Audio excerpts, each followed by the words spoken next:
Let's cut through the noise right now. Twister isn't just a movie about tornadoes.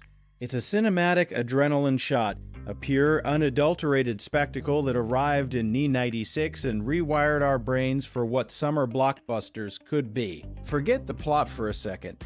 Jan de Bont, fresh off Speed, understood kinetic energy in a way few directors ever have. The opening sequence alone, with that haunting score and the childhood trauma, isn't set up.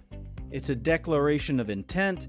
This film moves, it's not interested in subtlety. It's about the raw, terrifying power of nature captured with a camera that feels like it's strapped to the hood of a pickup truck barreling toward oblivion. That's the energy. That's the provocation. Your focus on kinetic energy is apt, Jason, but I'd propose we look at what that motion is chasing. The film's literal chase. The pursuit of tornadoes with Dorothy is a profound metaphor. These characters, particularly Joe, aren't just scientists. They're pilgrims.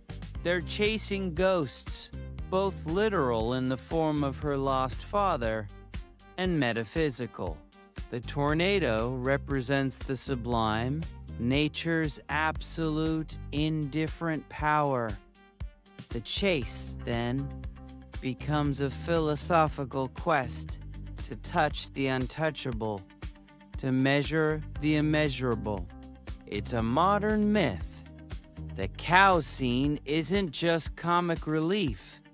It's a reminder of the absurdity and smallness of humanity against this vast, chaotic force. The motion you praise is a symptom of a deeper, restless yearning.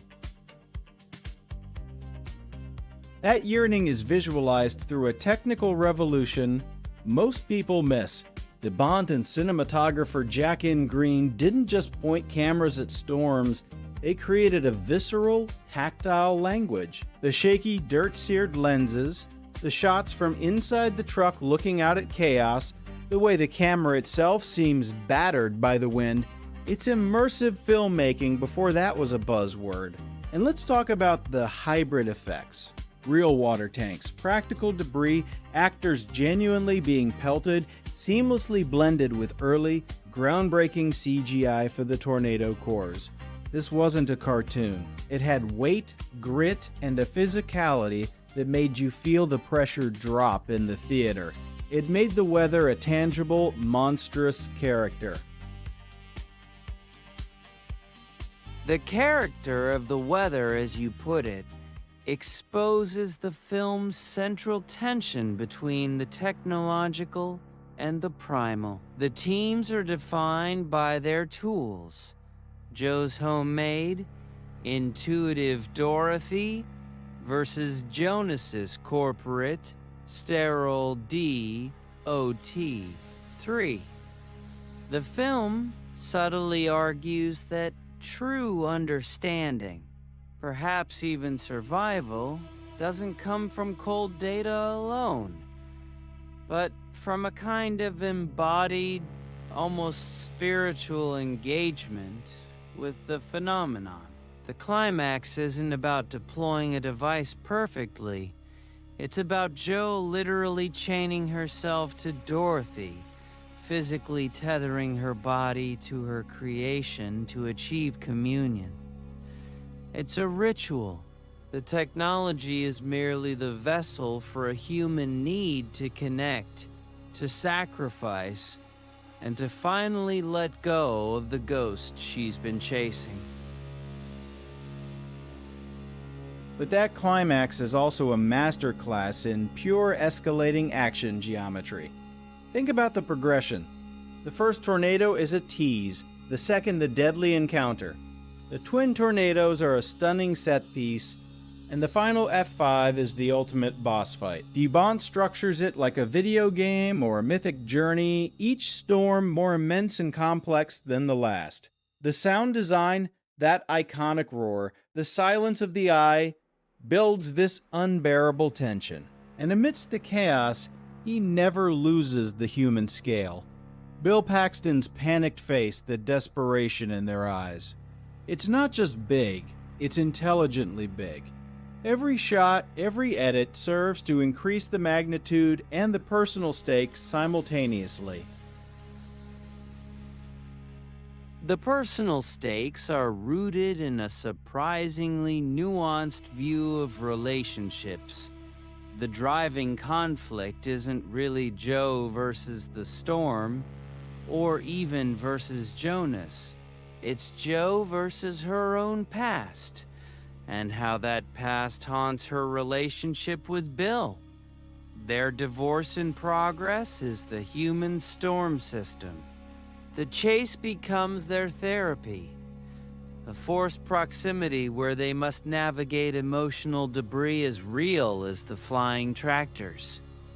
The film suggests that healing, like storm chasing, requires facing the core of the trauma directly, with courage and a trusted partner.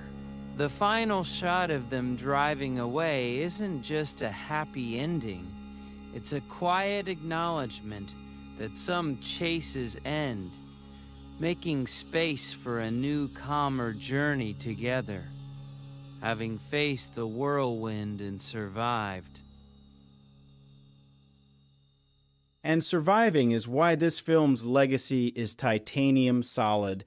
It defined the 90s disaster movie aesthetic, grounded heroes, plausible science-ish babble, and set pieces that felt earned. It launched 1,000 imitators, but never lost its unique, Midwestern, almost blue-collar heart.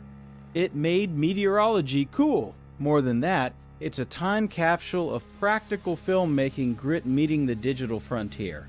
In an era of green screen everything, Twister reminds us that the most convincing spectacle often comes from getting the actors wet, dirty, and genuinely terrified. Its impact echoes in everything from The Perfect Storm to modern climate crisis cinema.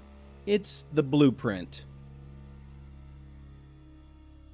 Its ultimate legacy, I believe, is as a modern parable. On the surface, a thrilling chase film. Beneath, a story about obsession, grief, and the human compulsion to confront the forces that shaped us, both familial and natural.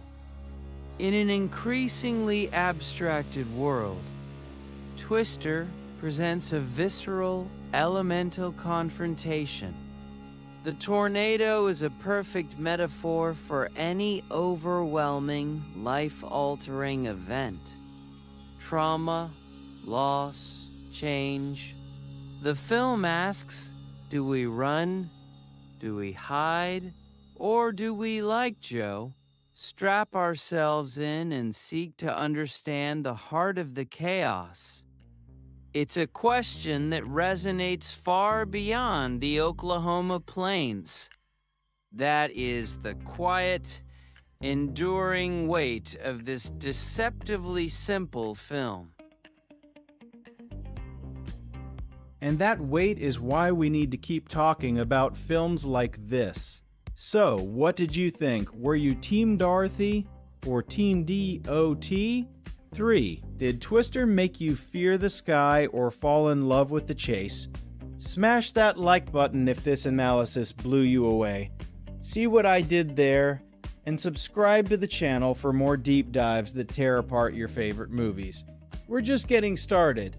Drop your hottest take in the comments below. Is Twister a dumb, fun thrill ride? Or a secretly profound masterpiece? Let's start a storm in the comments section. Your engagement is what fuels this channel. Thanks for watching. To close, let us return to the image of the tornado itself, a phenomenon of beautiful, destructive chaos, impossible to fully grasp, yet endlessly compelling to observe.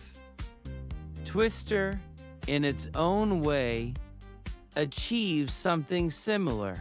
It is a piece of popular art that swirls together spectacle and substance noise and silence, fear and awe. It reminds us that sometimes, to find clarity, we must first have the courage to step into the storm. Thank you for joining us in this contemplation. Until next time, keep looking to the horizon.